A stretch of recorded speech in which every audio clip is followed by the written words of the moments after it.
में हमने देखा था कि एलेक्स शैनशैंग माउंटेन पर एक सीक्रेट टेक्निक को सीखने की कोशिश कर रहा था, जहां उसे रॉय का मैसेज मिलता है जो उसे बताता है कि ब्लड सेक्रीफाइस की मदद से अपर वर्ल्ड से कुछ लोग लोअर वर्ल्ड में आए हैं और उन्हीं से लड़ने के लिए रॉय एलेक्स की मदद मांग रहा था। पर उसी वक्त वहां एलेक्स के पेरेंट्स आ गए थे, जहां एलेक्स की मॉम एलेक्स को माउंट ब्लाउ पर चलने को कहती है क्योंकि उन्हें एलेक्स की चिंता हो रही थी। लेकिन एलेक्स अपना फर्ज नहीं भूल सकता था, इसलिए वो सी किंगडम में आ जाता है, जहां वो देखता है कि सभी लोग बेहोश पड़े हुए हैं और सी किंगडम के दोनों सेनापति और 19 प्रिंस अपने होश में नहीं हैं। इसके बाद एलेक्स पैलेस में आ गया था, जहां नेदरलैंड के मेंबर ने एक बीस्ट की मदद से एलेक्स पर अटैक किया था, लेकिन एलेक्स ने उस बीस्ट को मार के उसे जला दिया था। अब आगे तो एपिसोड 104 की स्टार्टिंग में हम सी किंगडम के पैलेस को देखते हैं, जहां एलेक्स अपर वर्ल्ड के उन लोगों से कहता है कि रॉय को छोड़ दो, जिसे तुम ढूंढ रहे हो वो मैं हूँ। इस पे अपर वर्ल्ड के सी ऑफ बीस्ट क्लैन का मेंबर एलेक्स से बोलता है कि तुम्हारी हिम्मत के बारे में जितने भी र्यूमर्स हमने सुने थे, लगता है वो सब सच है, पर मैंने सोचा नहीं था कि तुम इतने यंग होगे। इसके बाद वो मेंबर यिंग यांग एकेडमी के मेंबर से कहता है कि क्या जब तुम इसकी एज के थे तो क्या तुम भी इतने ब्रेव थे। ये सुन के यिंग यांग एकेडमी का मेंबर गुस्से में रॉय को लात मार के दूर फेंक देता है, जिसे देखकर एलेक्स गुस्से में बोलता है कि तुम हो कौन और तुम्हारी हिम्मत कैसे हुई ऐसा करने की। इस पे यिंग यांग एकेडमी का मेंबर उन तीनों का इंट्रोडक्शन देते हुए बोलता है कि मेरे जो राइट में है वो नेदरलैंड का मेंबर है और जो मेरे लेफ्ट में है वो सी ऑफ बीस्ट क्लैन का मेंबर है। तभी उस सी ऑफ बीस्ट क्लैन का मेंबर हंसते हुए एलेक्स से कहता है कि मैं तुम्हारी सुप्रीम बोन को टेस्ट करने के लिए बहुत ही एक्साइटेड हूँ। इसके बाद वो यिंग यांग एकेडमी का मेंबर अपना इंट्रोडक्शन देता है। इस पे एलेक्स उन तीनों से कहता है कि तो तुम तीनों ब्लड सेक्रीफाइस का इस्तेमाल करके लोअर वर्ल्ड में आए हो, लेकिन तुम सिर्फ 3 लोग ही क्यों आए हो। इस पे सी ऑफ बीस्ट क्लैन का मेंबर बोलता है कि तुम अकेले के लिए हम 3 काफी है। इस पे एलेक्स उसे कहता है कि तुम तीनों सी किंगडम के पैलेस में ही क्यों आए हो, तुम चाहते तो मुझसे बदला लेने के लिए माउंट शैनशैंग पर भी आ सकते थे। ये सुन के वो मेंबर बोलता है कि तुम अकेले के लिए हमें उस माउंटेन पर आना वर्थ इट नहीं लगा। उसी वक्त नेदरलैंड का मेंबर सी किंगडम के दोनों सेनापतियों और 19 प्रिंस की सोल को अपनी सीक्रेट पॉकेट से अपने हाथ में लेता है, जिसे देखकर वो सी ऑफ बीस्ट क्लैन का मेंबर कहता है कि तुम्हें पता है कि क्यों हमने अभी तक इन तीनों सोल्स को खत्म नहीं करा, क्योंकि हम तुम्हारे मरने के बाद इन तीनों की मदद से सी किंगडम पर राज करेंगे। इसके बाद यिंग यांग एकेडमी का मेंबर एलेक्स से बोलता है कि तुम्हें पहले अपर वर्ल्ड के खिलाफ नहीं जाना चाहिए था, लेकिन अब फैसला बदलने के लिए बहुत देर हो गई है। अब ये बोल के वो मेंबर एलेक्स पर अटैक करके उसे पैलेस से बाहर फेंक देता है, जिसके बाद वो नेदरलैंड के मेंबर को इशारा करता है, जिसे देखकर वो मेंबर उन तीनों सोल्स में एक एन्चेंटेड पेपर डाल के उसे दोनों सेनापतियों और 19 प्रिंस में डाल देता है, जिसकी वजह से वो तीनों उसके कंट्रोल में आ जाते हैं और एलेक्स पर लगातार अटैक करने लगते हैं। तो एलेक्स उनसे लगातार बचने की कोशिश करने लगता है, क्योंकि वो उन्हें नुकसान नहीं पहुंचाना चाहता था। पर एलेक्स सेनापतियों को तो रोक पा रहा था, लेकिन उसे 19 प्रिंस को रोकने में प्रॉब्लम हो रही थी। तभी सी ऑफ बीस्ट का मेंबर एलेक्स से बोलता है कि ये कितनी इंटरेस्टिंग बात है कि तुम इन लोगों को नहीं मार सकते, जबकि ये लोग तो तुम्हें मारे बिना नहीं रुकेंगे। ये सुन के एलेक्स सोचता है कि नेदरलैंड वाले मेंबर के हाथ में जो सोल्स थी उसी की वजह से ये हुआ है, यानी कि वही उन्हें ठीक कर सकता है। इसलिए एलेक्स फिलहाल के लिए उन सबको अपनी एक टेक्निक की मदद से बेहोश कर देता है, जिसे देखकर यिंग यांग एकेडमी का मेंबर कहता है कि तुम्हारा इन्हें बेहोश करने का तो आइडिया बहुत ही अच्छा है, लेकिन तुम भूलो मत ये जब भी होश में आएंगे तुम्हें मारे बिना नहीं रुकेंगे। ये सुन के एलेक्स अपनी डिवाइन स्फीयर बाहर निकालते हुए कहता है कि लेकिन उससे पहले मैं तुम सबको मार दूंगा। इसके बाद एलेक्स कई सारे स्लैश अटैक यिंग यांग एकेडमी के मेंबर पर करता है, लेकिन वो मेंबर शील्ड बना के उन अटैक से बड़ी आसानी से बच जाता है। जिसके बाद वो एलेक्स से कहता है कि तुम लोअर वर्ल्ड के बेकार से मेथड्स की मदद से फॉर्मेशन गैदरिंग लेवल पर पहुंचे हो और तुम्हें तब भी लगता है कि तुम उससे हमें हरा पाओगे।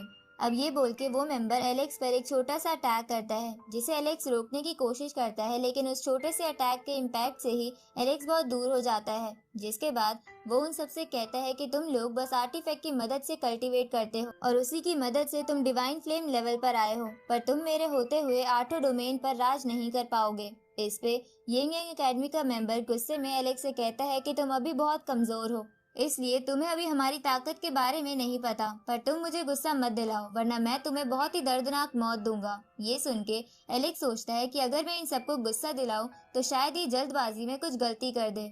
जिससे मुझे इन्हें मारने में आसानी होगी। तो अब ये ध्यान में रखते हुए एलेक्स उन्हें गुस्सा दिलाने लगता है, जिसे सुन के सी ऑफ बीस्ट का मेंबर कहता है कि बच्चे तुम बहुत ज्यादा बोलते हो। अब ये बोल के वो एलेक्स को मारने के लिए उसके पास तेजी से आने लगता है। तो इस मौके का फायदा उठाकर एलेक्स अपने एक स्क्रोल का इस्तेमाल करता है, जिससे बहुत सारी स्पिरिचुअल स्वॉर्ड्स जाकर उस मेंबर को लगने लगती है और वहाँ एक बहुत बड़ा ब्लास्ट होता है। लेकिन वो मेंबर नहीं मरा था। अब वो मेंबर एलेक्स से कहता है कि तुम्हारा अटैक काफी अच्छा था, क्योंकि इस अटैक की हर स्पिरिचुअल स्वॉर्ड एक वेनरेबल मास्टर को मारने के लिए काफी थी। लेकिन मेरी स्पीशीज की डिफेंस पावर बहुत ही ज्यादा होती है, जिसकी वजह से ये अटैक मेरे लिए कुछ भी नहीं था।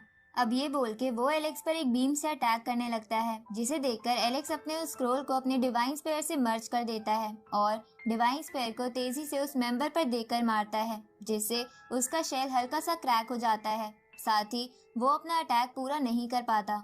तो ये देखकर वो मेंबर एलेक्स से कहता है कि मुझे नहीं पता था कि उस स्क्रोल का ऐसा खतरनाक इस्तेमाल भी है, लेकिन जैसे जैसे तुम अपनी जान बचाने के लिए तड़प रहे हो, वैसे वैसे मेरी तुम्हें खाने की इच्छा और भी बढ़ रही है। इधर एलेक्स सोचता है कि उसे इन तीनों को हराने के लिए और कुछ करना होगा, इसलिए एलेक्स अपना आर्मर पहन लेता है, जिस आर्मर को देखकर वो तीनों चौंक जाते हैं, क्योंकि वो गोल्डन बॉडी आर्मर था, जो कि एक लेजेंडरी आर्टिफैक्ट है।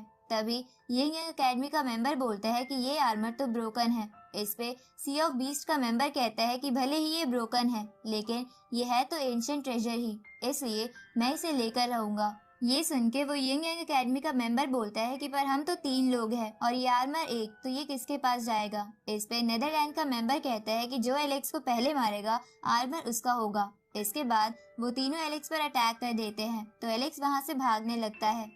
साथ ही वो ये भी सोच रहा था कि वो इस आर्मर का इस्तेमाल करके इन लोगों को सी किंगडम से दूर ले जा सकता है। अब अपने पीछे दौड़ाते दौड़ाते एलेक्स उन तीनों को एक रिवर के पास लाके रुक जाता है, जिसे देखकर सी ऑफ बीस्ट का मेंबर कहता है कि लगता है तुम थक गए हो और तुम्हारे मरने का समय आ गया है। उसी वक्त एलेक्स उन तीनों के नीचे एक फॉर्मेशन एक्टिवेट कर देता है, जो एलेक्स ने सी किंगडम आने से पहले बोलने वाले पत्थर की मदद से बनाई थी, जिसके अंदर एलेक्स ने बोलने वाले पत्थर की बहुत ही बड़ी स्पिरिचुअल फॉर्म छुपा दी थी। तो अब एलेक्स उस गॉड स्लॉटर फॉर्मेशन का इस्तेमाल करके उन तीनों को बोलने वाले पत्थर की स्पिरिचुअल फॉर्म में कैद कर लेता है, जिससे निकलने की वो लगातार कोशिश करने लगते हैं। जहां इसी बीच नेदरलैंड के मेंबर की पॉकेट से सभी सी किंगडम की सोल्स आजाद हो जाती है, जिसकी वजह से सी किंगडम के लोग नॉर्मल हो जाते हैं और उन्हें होश आ जाता है। इधर यिंग यांग एकेडमी का मेंबर एक बहुत ही पावरफुल अटैक का इस्तेमाल करके उस स्पिरिचुअल फॉर्म को तबाह कर देता है। जहां उस स्पिरिचुअल फॉर्म से बाहर निकलने के बाद सी ऑफ बीस्ट का मेंबर कहता है कि ये शिकार तो और भी इंटरेस्टिंग होता जा रहा है।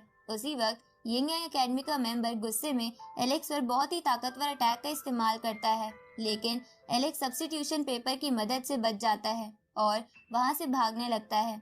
तो ये देखकर वो लोग भी उसका पीछा करते हुए लगातार उस पर अटैक करने लगते हैं, लेकिन एलेक्स सभी अटैक से बचता जा रहा था। साथ ही वो सोचता है कि ये लोग बहुत ही ताकतवर है, इसलिए उन्हें हराने के लिए उसे कुछ और सोचना होगा।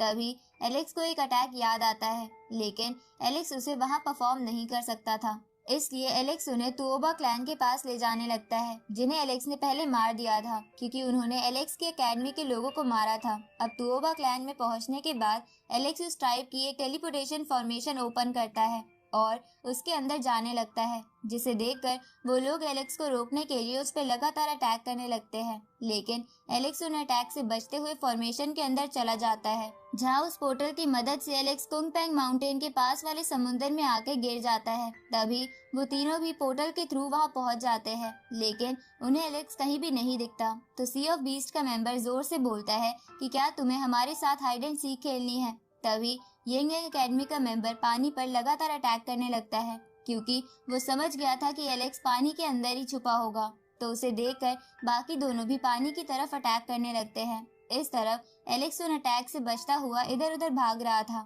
जहां वो सोचता है कि वो अभी कोई शील्ड इस्तेमाल नहीं कर सकता, नहीं तो वो लोग उसका पता लगा लेंगे। इधर यंग एकेडमी का मेंबर बाकी दोनों से कहता है कि लगातार पानी में अटैक करते रहो, क्योंकि अगर एक भी अटैक एलेक्स को टच करेगा तो एनर्जी फ्लक्चुएशन से हम लोकेशन का पता लग जाएगा। ये सुन के सी ऑफ बीस्ट का मेंबर लेजर से पानी में अटैक करने लगता है, जिसे देखकर एलेक्स सोचता है कि उसे जल्द ही कुछ करना होगा।